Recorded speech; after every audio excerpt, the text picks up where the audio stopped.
Account और MIS दोनों ही business के लिए उतने ही इम्पोर्टेंट होते हैं। अक्सर ये देखा गया है कि अकाउंट एक्सपर्ट्स हमेशा एमआईएस डेटा के ऊपर काफी निर्भर होते हैं। वैसे ही एमआईएस के जो एक्सपर्ट्स होते हैं वो हमेशा अकाउंट डेटा के ऊपर निर्भर होते हैं। और ये दोनों ही उतने ही इम्पोर्टेंट होने के बाद भी दोनों अलग-अलग क्यों हैं या दोनों के अलग-अलग महत्व क्या है? आज के इस वीडियो में हम इसी में जानेंगे। आइए देखते हैं। नमस्ते दोस्तों, प्रथमा सॉल्यूशंस में आप सभी का स्वागत है। आज एक महत्वपूर्ण टॉपिक आपके सामने लेके आया हूँ, अकाउंट वर्सेस एमआईएस। जैसे कि हम लोगों ने पिछले वीडियो में देखा था, एमआईएस का मतलब होता है मैनेजमेंट इंफॉर्मेशन सिस्टम। अकाउंट के बारे में तो हम लोगों ने थोड़ा बहुत जाना भी है या हमारे जो अकाउंट के स्टूडेंट्स रहेंगे वो जानते भी होंगे। एमआईएस कंसेप्ट काफ़ी हम लोगों ने सुना होगा, लेकिन वो होता कैसे है या अकाउंट के साथ उसका क्या रिलेशन होता है? आज के वीडियो में यही सब जानेंगे। आज की वीडियो का हमारा टॉपिक ये है कि अकाउंट करता क्या है, एमआईएस क्या करता है, दोनों के एक दूसरे के साथ क्या रिलेशन है और इन दोनों के बीच में अंतर क्या है। आइए शुरू करते हैं। अकाउंट होता क्या है और उसमें क्या किया जाता है?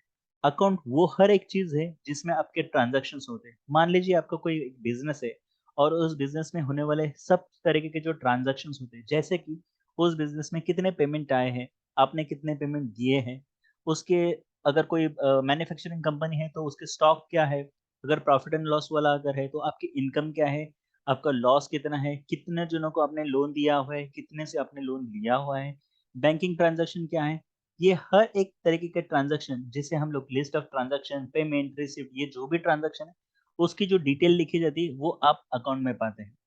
साथ ही साथ में आपने अगर कोई इनवॉइस अगर बनाते हैं, अगर आपका कोई बिज़नेस है, उससे रिलेटेड अगर आप कोई इनवॉइस बनाते हैं, तो वो इनवॉइस बनाना, उससे रिलेटेड टैग जैसे कि आज की तारीख में जीएसटी, सीएसटी कैलकुलेशन या अलग-अलग तरीके के कोई टैक्सेस की डिटेल्स अगर अगर आपको डालनी है, तो ये सब तरह का डिटेल्स अकाउंट्स में हम लोग मेंटेन करते हैं। ये सब जब इंस्ट्रक्शंस आपके क्लियरली दिए जाते हैं, उसके आधार पे आज की तारीख में अलग-अलग कंप्यूटर सॉफ्टवेयर की मदद से हम लोग अपना बैलेंस शीट या प्रॉफिट एंड लॉस शीट बना सकते हैं। स्टेटमेंट हो गया या बैलेंस शीट हो गया, ये एक तरीके से एक लेजर ही होता है, एक डिटेल ट्रांज़ैक्शन समरी ही होता है, जो हमारे पूरे अकाउंट्स को दिखाता है।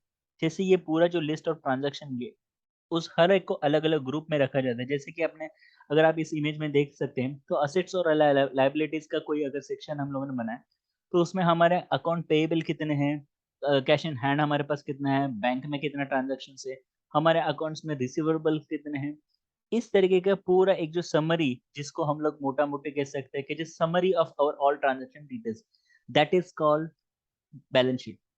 ये अकाउंट स्टूडेंट के लिए शायद डेफ़िनेशन सही नहीं होगा, लेकिन हम लोग सिर्फ़ ये समझने के लिए ये डेफ़िनेशन लेके आगे चलते हैं। साथ ही साथ में प्रॉफ़िट एंड लॉस शीट अगर आपका कोई अ, बिज़नेस होगा जिसमें आपको मैन्युफैक्चरिंग नहीं है, जैसे कि कोई डिजिटल मार्केटिंग वीडियो चैनल बनाने का है, तो हम लोगों ने कितना इन्वेस्टमेंट किया, उसके अगेंस्ट में कितना खर्चा किया।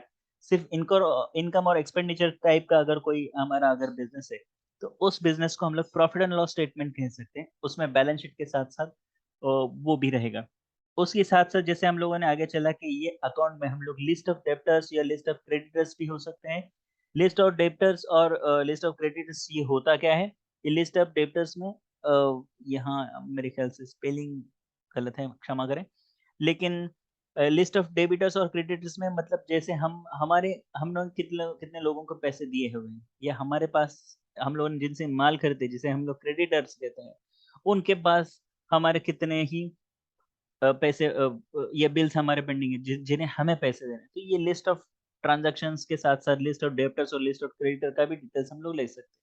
साथ ही साथ में अगर कोई मैन्युफैक्चरिंग यूनिट हो, तो या प्रोडक्शन यूनिट है, तो हमारे पास कितना स्टॉक है, जो माल हम लोगों ने प्रोडक्शन में बनाया है, उसका वैल्यूएशन कितना होता है, ये सब का डिटेल्स हम लोग अकाउंट में रखते हैं।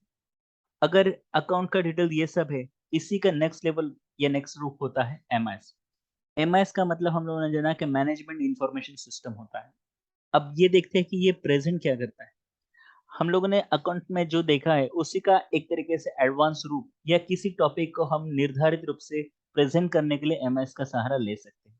जैसे कि मान लीजिए लिस्ट ऑफ डेब्टर्स, इसका अगर मुझे एमआईएस बनाना है या इन सभी ट्रांज़ैक्शंस का ये जो लिस्ट ऑफ ट्रांज़ैक्शंस है या इनवॉइस है या बैलेंस शीट है, इन सभी टॉपिक को अगर मैं चाहूँ तो इस एक हर एक को मैं मैनेजमेंट के सामने प्रेज़ेंट करने के लिए एमआईएस का सहारा ले सकता हूँ।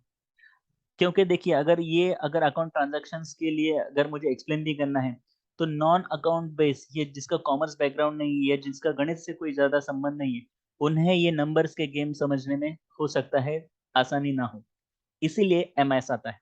एमआईएस अगर आपके कोई बड़े ओहदे के ऑफिसर्स हैं, जिन्हें जिन्हें अकाउंट से कोई नहीं, लेकिन अगर उनको कंट्रोल लेना है, he can simply pass the instruction to the exact person और रिलेवेंट पर्सन। जैसे कि हम लोग फिर से इस इनवर्स को देखते हैं कि जैसे इनवॉइस एंड टैक्स अगर ये एग्जांपल में लूँ, तो करंट ट्रेंड में आज तक के हमारे टोटल कितने इनवॉइस बने हैं, उसका कितना वैल्यूएशन होता है, उसके आधार पे कितना कितना टैक्स हुआ है, उसके ऊपर जीएसटी कितना है या सीएसटी कितना है। ऐसे ये कार्ड्स पे हम लोग उसका प्रेजेंटेशन कर सकते हैं। मतलब सिर्फ अगर इनवॉइस टॉपिक लिया तो उसके ऊपर इस तरीके का डैशबोर्ड बनाया जा सकता है। एमआईएस का और विस्तृत अगर रूप चाहिए, तो हम लोग ये भी देख सकते हैं कि जैसे करंट मार्केट ट्रेंड क्या है?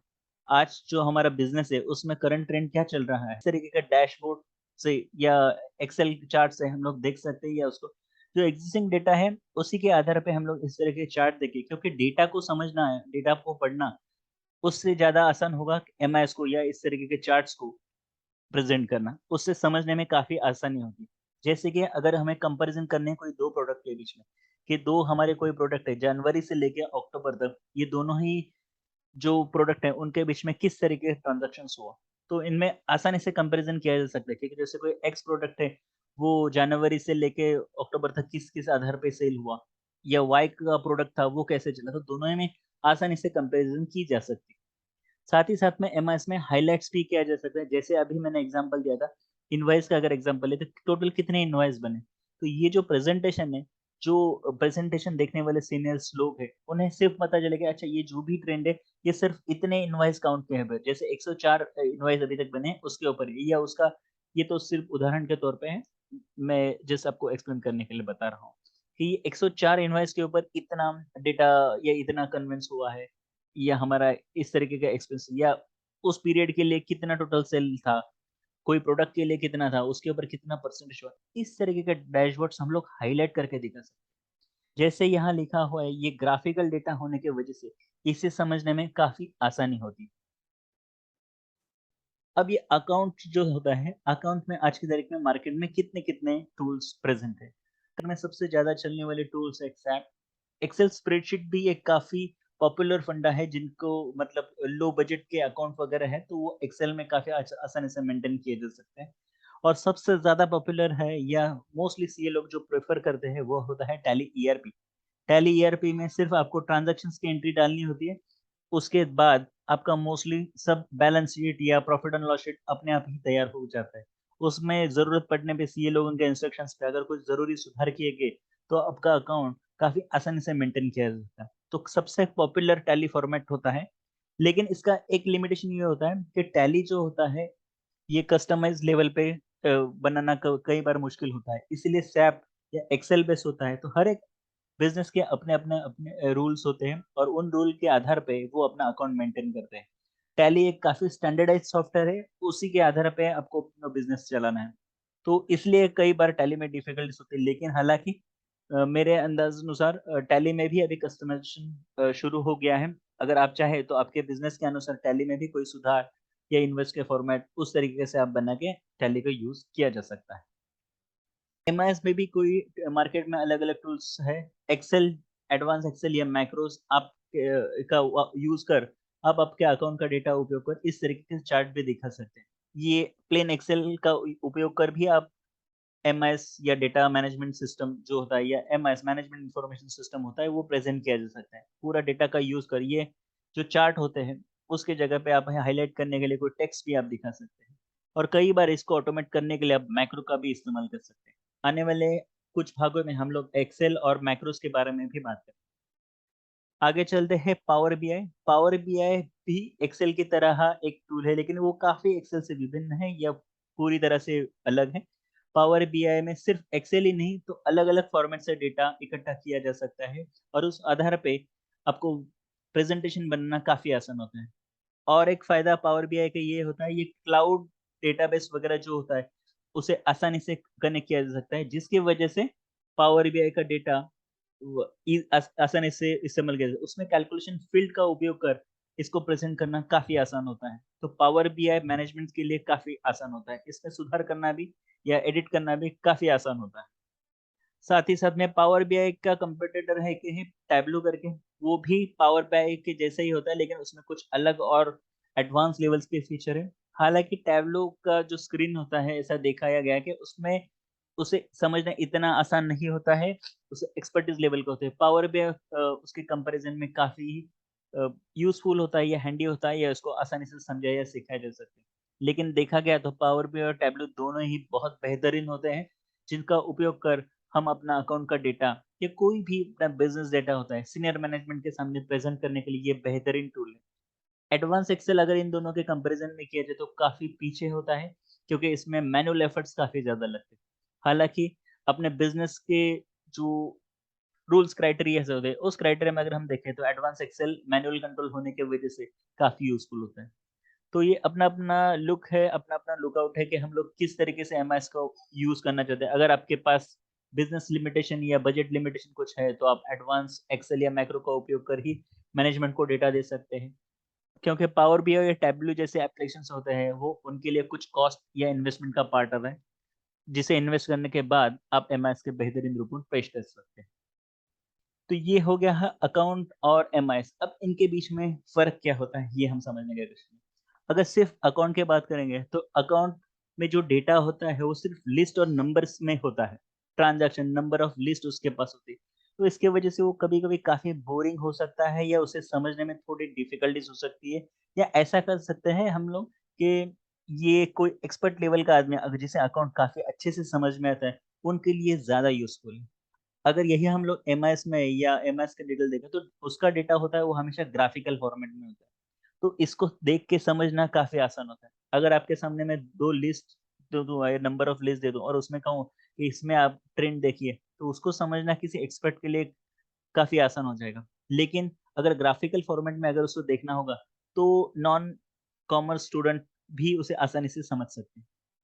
अकाउंट एक first level layer of transaction detail हो गया। आपके पूरे जो लेयर होते हैं या डिटेल्स होते हैं, एक तरीके से वो पहला इनपुट है जिस तरह से आप पेश कर सकते हैं। कागज़ात पे या कैलकुलेटर का उपयोग कर या एक्सेल शीट वापर कर आप उसको आसानी से प्रेज़ेंट या स्टोर कर सकते हैं। एमआईएस होता है, ये एडवांस लेयर होता है चेकिंग का, जो आपके ट्रांज़ैक्शन उसमें एडवांस लेवल के डिटेल जैसे यहाँ तो सिर्फ़ ट्रांज़ैक्शंस दे दिए गए। एमआईएस में आप ये दिखा सकते हो कि टोटल काउंट ऑफ ट्रांज़ैक्शंस कितने हैं। अब ट्रांज़ैक्शन में आपका पेमेंट आ गया, रिसिप्ट आ गया। एमआईएस में आप डायरेक्टली दिखा सकते हैं कि कितने काउंट के रिसिप्ट हैं।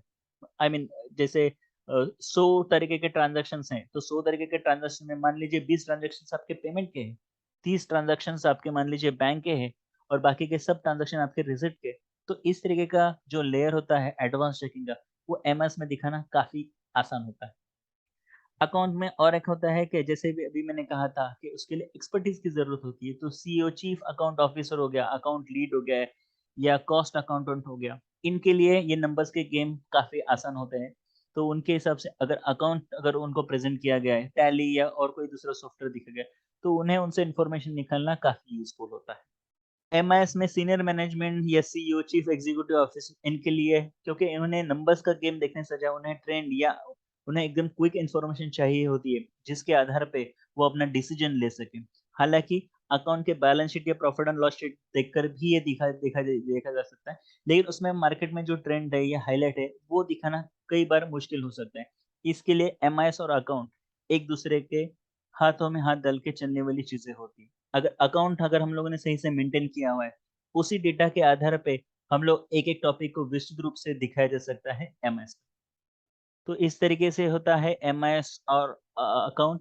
आई होप आप लोगों को ये ज़रूर पसंद आ गया होगा, और अगर आपको ये पसंद आया होगा तो प्लीज़ इसको लाइक करें, सब्सक्राइब करें और आपके दोस्तों के साथ ज़रूर-ज़रूर शेयर करें। Thank you so much.